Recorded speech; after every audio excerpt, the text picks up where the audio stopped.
जय जगन्नाथ पिला माने आज आमर आउ एक नूतन वीडियो को आपण मानक स्वागत। पूर्व वीडियो रे आमे आंध्रा बीड रो philosophical foundation of education book को आलोचना तो तार प्रथम और द्वितीय यूनिट को आमे आलोचना करि सारिछि। प्रथम और द्वितीय यूनिट रे कोन पाठ रहिछि और ता संबंधी प्रश्न और उत्तर आमे आलोचना करथिले जे प्रश्न गुडी को परीक्षा रे आसीबार संभावना रहिछि। तो सेही बळी भाबरे आज आमे यूनिट 3 को आलोचना करिबा और यूनिट 3 रो केउं प्रश्न गुडी को आसीबार संभावना रहिछि ता संबंधी मध्य आलोचना करिबा और प्रश्न और उत्तर वीडियो रे मध्य रहिछि आपण माने लिखि परिबे।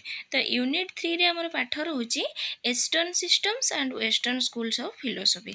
तो प्राच्य और पाश्चात्य दर्शन रहउछि एथिरे बा स्कूल रो दर्शन आमे देखिबा। प्रथमे रहउछि ईस्टर्न सिस्टम ऑफ फिलोसॉफी जेउथिरे सांख्य योग न्याय वेदांत रहउछि माने प्राच्य फिलोसॉफी गुडी को रहउछि प्राच्य दर्शन शास्त्र गुडी को रहउछि। तापरे देखिबा पाश्चात्य स्कूल ऑफ फिलोसॉफी बा पाश्चात्य आमर दर्शन शास्त्र जदि देखिबा ताले आइडियलिज्म नेचुरलिज्म प्रैग्मेटिज्म एक्जिस्टेंशियलिज्म एगुड़िक रोचे यूनिट 3 रे। तो ता संबंधी आम देखा प्रश्न क्यों भली भाव में आसब आ तार उत्तर आम केमिति लिखिबा। तो प्रश्न रोचे explain the educational implication of yoga philosophy. तो ये जगह आपण योगा बदल न्याय भी आपण मैंने प्रिपेयर हो पारे कारण न्याय भी प्रश्न रे आसुछि तेणु आपण योगा और न्याय ये दुईटी जदि पढ़े भी ताहले शॉर्ट क्वेश्चन लॉन्ग क्वेश्चन जहाँ गोटे आपणकर आसब। तो इथिरे आमे देखिबा योगा फिलोसॉफी कौन बा आग फास्ट इंडियन फिलोसॉफिकल सिस्टम विषय टिके लिखिदेबा। तापरे आमर योगा फिलोसॉफीटा इंडियन फिलोसॉफी रो केउं थिरे आसुछि। तो इंडियन फिलोसॉफी को जदि मुख्यतः दुई भाग रे विभक्त करा जाउछि आस्तिक और नास्तिक ताहले आस्तिक विभाग रे आमर योगा फिलोसॉफी आसुछि। तेणु ता विषय टिके लिखिदेबा आ आस्तिक स्कूल रो डायग्राम टा करदेबा। आस्तिक स्कूल भितरे कोन कोन सब आस्ति योग न्याय योग सांख्य पूर्व मीमांसा उत्तर मीमांसा वैशेषिका ए भली भाव रे आमे गोटे डायग्राम करदेबा जहा कि हमर परीक्षकर आई कैचिंग करिवो। आ तापरे आमे योगा फिलोसॉफी विषय रे लिखिबा। योगा फिलोसॉफी रो किए प्रोपाउंडर थिले जमीती कि महर्षि पतंजलि योगा फिलोसॉफी रो प्रोपाउंडर थिले। तापरे योगा फिलोसॉफी विषय रे आमे लिखिदेबा कोन रहिछि ताथिरे सब से विषय रे लिखिदेबा। तापरे the main principle of yoga philosophy रो प्रिंसिपल कोन रहउछि।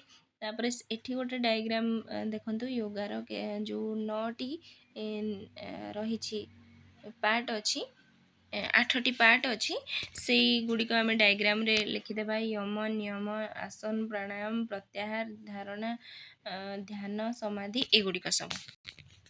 तापरे एगुड़ी को टिके टिके डिस्क्राइब करदे गोटे गोटे लाइन रे आमे ताको करदेबा। यम कौन नियम कौन आसन कौन प्राणायाम कौन ताकू लिखिदेबा। तापरे आमे लिखिदेबा method of teaching yoga philosophy अनुसार टीचिंग मेथड टा केउ बलिबा दरकार। तापरे एम ऑफ योगा फिलोसॉफी अनुसार बा योगा फिलोसॉफी रो लक्ष्य कौन रहउछि कौन तार समाज को वार्ता रहउछि कौन गोटे व्यक्ति चरित्र मध्य रे कौन परिवर्तन आनी पारिबो योगा।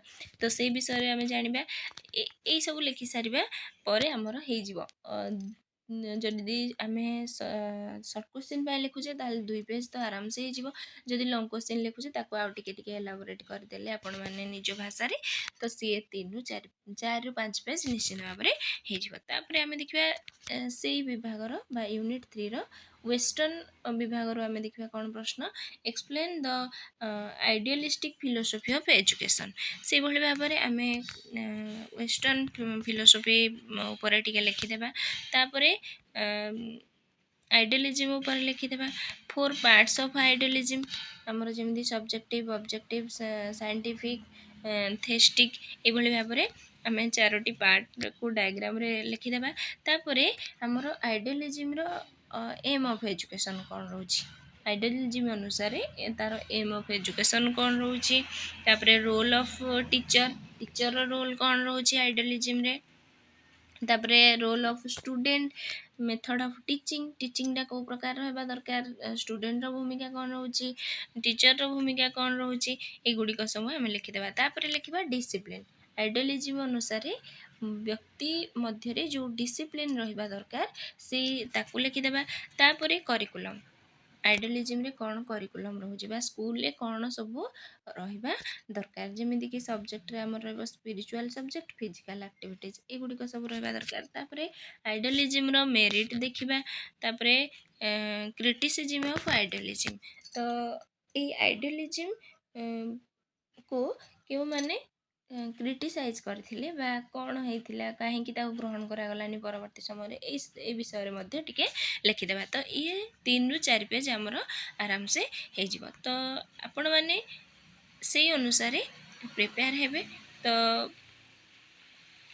अति सहज वाक्य लिखा जाइए डायग्राम सहित लिखा जाइए जो जहाँ आपण मानक निश्चित भाव में उपादेय हो आपण मानक साहाय्य कर परीक्षा लिखापी पढ़ी मन रखापी तो ये नूतन वीडियो पाइबापी आम चैनल को सब्सक्राइब कर दिंतु आम सहित जोड़ी हो रही था सांगसाथी मान सहित शेयर कर दिंतु धन्यवाद।